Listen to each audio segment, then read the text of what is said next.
मुझे आपने बोलने का मौका दे दिया। मैं एनसीपी शरद पवार पार्टी से हूँ। आदरणीय शरद पवार साहब से कृपा से मैं ये सभागृह में हूँ। मुझे बहुत खेदजनक बात ये बजट पे बात करते टाइम पे बोलना है कि महाराष्ट्र के वित्त मंत्री जो डेप्यूटी सीएम थे उनका निधन 14 दिन पहले हो गया।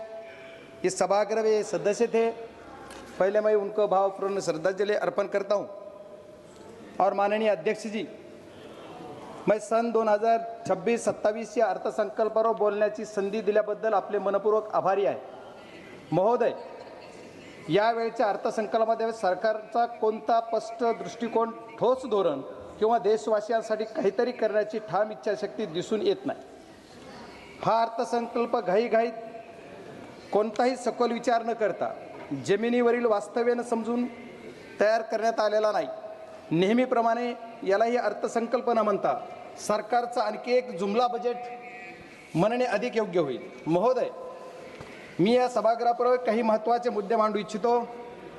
मागील अर्थसंकल्पात मांडलेले मुद्दे यावेळेस केवळ रंगरंगटी करून नव्या स्वरूपात पुन्हा सादर करण्यात आलेले आहेत। महोदय, माननीय अर्थमंत्री महोदयांनी सुधार एक्सप्रेस या संकल्पनेची मोठ्या गाजावाजात घोषणा केली आणि सरकारने 350हून अधिक सुधारणा केल्याचे सांगितले। मात्र 350 सुधारणा नेमक्या कोणत्या याचा तपशील देण्यात आलेला नाही। जीएसटी सोडल्यास कोणताही ठोस सुधारणा झाली हे स्पष्ट होत नाही। जीएसटी सारखा विषय गोरगरिबांना लुटण्याचा विषय जीएसटी मध्ये होतो। जीएसटी मध्ये बरेच काही बदल केले, हे बदल सुद्धा चुकीच्या पद्धतीने आहेत असं माझं मत आहे।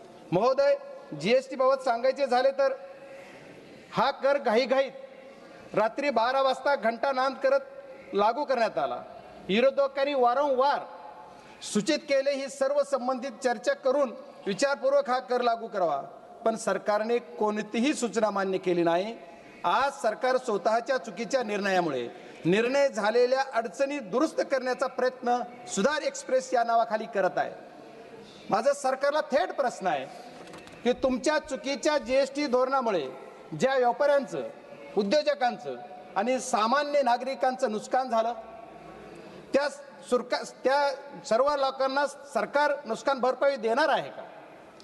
महोदय, एमएसएमई क्षेत्रासाठी दरवर्षी आश्वासने दिली जातात, पण वास्तव्य असे आहे की काही सरकारच्या काळात लघु मध्यम उद्योग दिवसेंदिवस अडचणीत सापडत आहेत। अनेक छोट्या उद्योग बंद पडण्याच्या मार्गावर आहेत। त्यांना वाचवण्यासाठी सरकारकडे कोणते स्पष्ट धोरण नाही। सरकार याच्यासाठी कुठलीही पावले उचलत नाही, त्याच्यामुळे उद्योजक अडचणीत येत आहेत।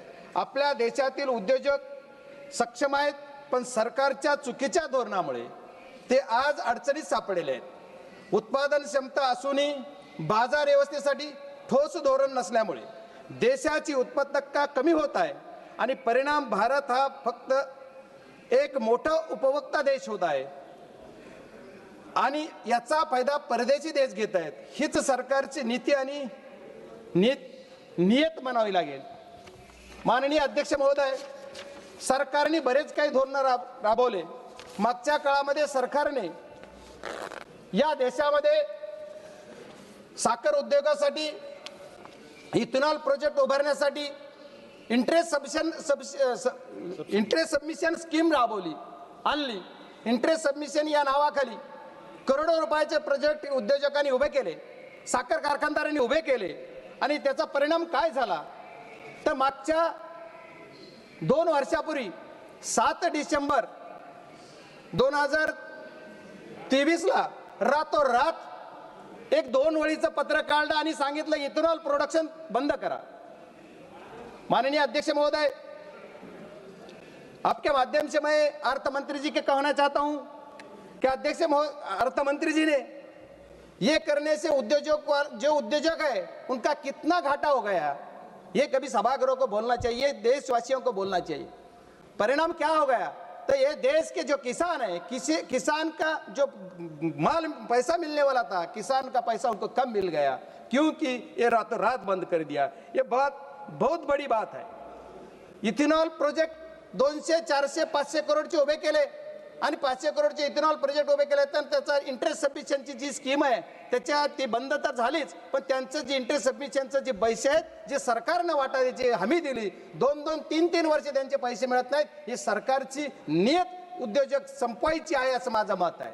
त्याच्यामुळे सरकारने त्याच्यावर सुद्धा काहीतरी ठोस पाऊल उचलला पाहिजे. एवढंच नाही तर किसान जे ऊसाचे शेतकरी आहेत, ऊस उत्पादक शेतकऱ्यांसाठी साखरला MSP लागू करायची. दरवर्षी FRP वाढली जाते पण MSP वाढत नाहीये. जर FRP तुम्ही दरवर्षी वाढवता, खूप आनंदाची गोष्ट की शेतकऱ्याला FRP पण पैसा मिळाला पाहिजे, पण साखरेची MSP कोण वाढवणार? सरकारला आपल्या माध्यमातून मी एवढीच विनंती करणार आहे की तुम्ही MSP पण वाढवा. आज या कृषी प्रधान देशामध्ये ऊसाची शेती असो, आलूची शेती असो, गव्हाची शेती असो, बटाटा असो, सगळ्या शेतकऱ्यांना MSP दिली पाहिजे. ही काळाची गरज आहे, पण हे सरकार MSP देत नाही, ही दुर्दैव आहे. आणि सरकारने सांगितलं कृषी प्रधान देशामध्ये की आम्ही शेतकऱ्यांचं उत्पन्न दुप्पट करू, पण शेतकऱ्याचं उत्पन्न दुप्पट न होता निमपटीवर येतंय. याच्यासाठी सरकारनं ठोस निर्णय घेतला पाहिजे अशी माझी सरकारला विनंती. महोदय, या अर्थसंकल्पात व्यापाऱ्यांना पुन्हा कर्ज घेण्याचा सल्ला देण्यात आला. याचा अर्थ सरकारला प्रत्येक व्यापारी कायम कर्जाच्या ओझ्याखाली राहावा असं वाटतंय. महोदय, बनारस पाटणा येथे जलमार्गावरील जहाज दुरुस्ती कारखान्याची घोषणा करण्यात आली. मात्र नद्यामधील पाण्याची पातळी कमी असल्याने हे जलमार्ग प्रकल्प आधीच अपयशी ठरत असताना अशा घोषणा कितपत व्यावहारिक आहेत, यात हाच प्रश्न मला पडतो. महोदय, आरोग्य क्षेत्रावर बोलताना आरोग्य क्षेत्राबाबत मोठमोठ्या घोषणा केल्या जातात, पण आज ही देशातील अनेक रुग्णालयामध्ये पुरेसे डॉक्टर नाहीत, नर्सेस नाहीत, कर्मचारी नाहीत आणि आवश्यक उपकरणाची कमतरता आहे. विद्यमान आरोग्य पायाभूत सुविधाकडे सरकारचे लक्ष आहे असं वाटत नाही.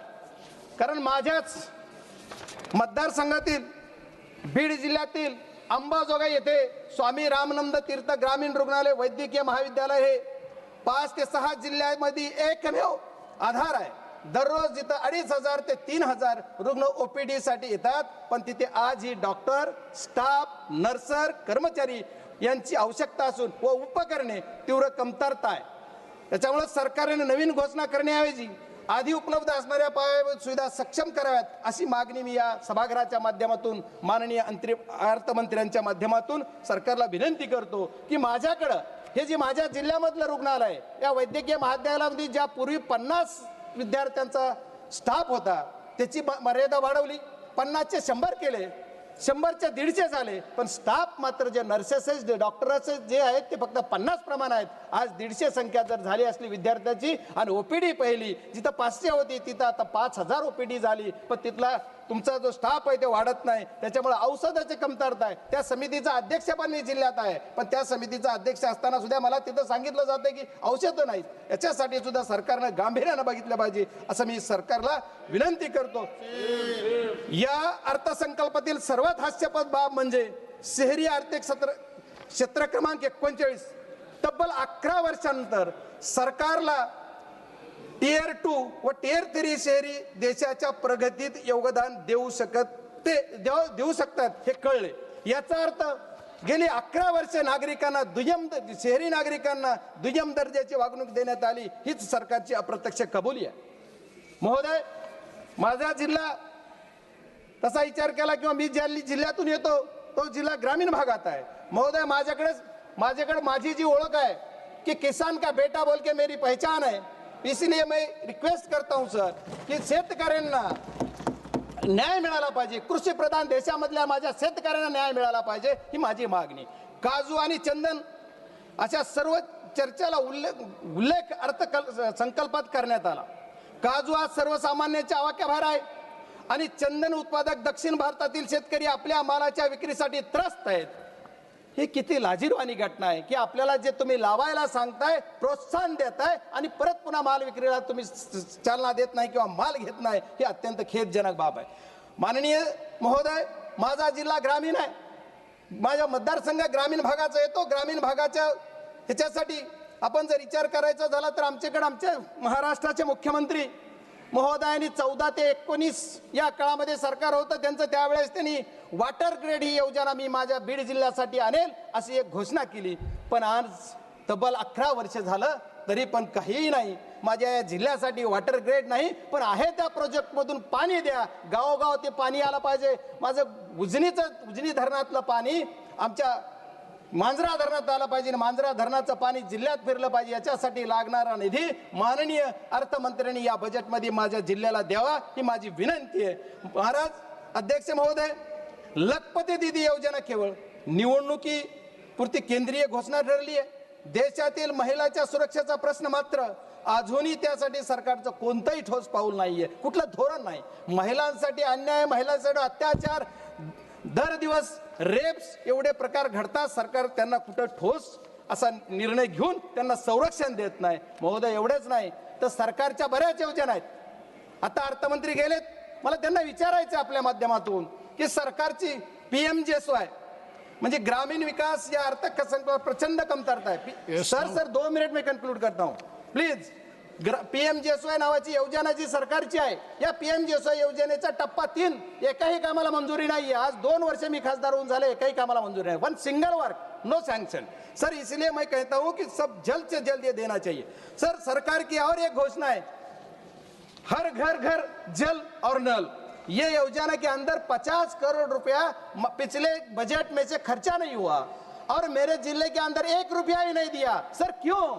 अगर 50,000 करोड़ तुम्हारा टैक्स होता है और मुझे 1 रुपया ही नहीं मिलता, ये खेदजनक बात है. क्योंकि अपोजिशन वाला MP है बोल के नहीं दिया क्या? ऐसा मेरा सवाल सरकार से, मेरा रिक्वेस्ट है सर 2 मिनट में समय है मेरे पार्टी का, उतना दे दीजिए प्लीज. और सर मेरे जिले के अंदर टेक्नोलॉजी पे आप बोल रहे 21 भारत, अभी क्या क्या करना है? भारत 1 नंबर पे लाना है, कौन से टाइप पे लाना है सर?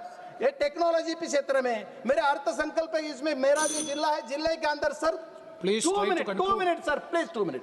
मैं जो मेरे 400 गांव खेड़े हैं वहां अभी भी BSNL का टावर नहीं है और दूसरे कौन से के कंपनी का टावर नहीं. मैं सरकार से रिक्वेस्ट करूंगा कि मेरे जिले के अंदर वो देना चाहिए. रेल के बारे में बहुत जिक्र किया सर. रेल बुलेट ट्रेन ले लिया, बुलेट ट्रेन 1,000 करोड़ 1 लाख करोड़ का बजट 2 लाख करोड़ कर दिया. क्यों? और मेरे इधर कुछ क्या किया है? हमारे महाराष्ट्र के अंदर खाली अर्बन के लिए सरकार चलती है, रूरल के लिए क्यों नहीं है? मेरे जिले के अंदर जो मेरा एक सेकंड, मेरे जिले के अंदर एक ही प्रोजेक्ट की मांग थी मेरी, और सरकार से, अर्थमंत्री से मेरे रिक्वेस्ट है, मेरा जो धाराशिव से लेके बीड़ से लेकर संभाजीनगर का रेल मार्ग, इसी के लिए कुछ ना कुछ बजट की तरतूद होना चाहिए. और ये गरीब के किसान के बेटा के जो मतदार संघ है उसी के लिए अर्थमंत्री दे देंगे. Sir last second last sir, या अर्थसंकल्पात देशाच्या, मी लास्ट बोल रहा हूं, शेवटी एवढंच म्हणेन की या अर्थसंकल्पात देशातील जनतेला पूर्णपणे नेनास करणारा आहे. जुन्या घोषणाचे मिश्रण करून घाईघाईत तयार करण्यात आलेला आहे. अर्थसंकल्प आम्हाला या गोष्टीतून काहीच मिळणार नाही. मी माझ्या सर एक लफ्ज खाली एक सरकार के लिए धन्यवाद अध्यक्ष महोदय.